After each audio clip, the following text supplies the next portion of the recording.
Yan po guys yung ayan.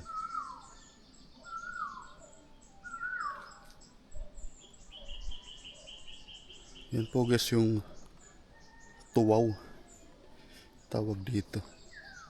Sabi ng mga matatanda, pag umuhuni daw po yung tuwaw, ibig sabihin magtatagtayo na o kaya gaganda yung panahon. Yan po yung pamahiin dito. Totoo ba yan guys?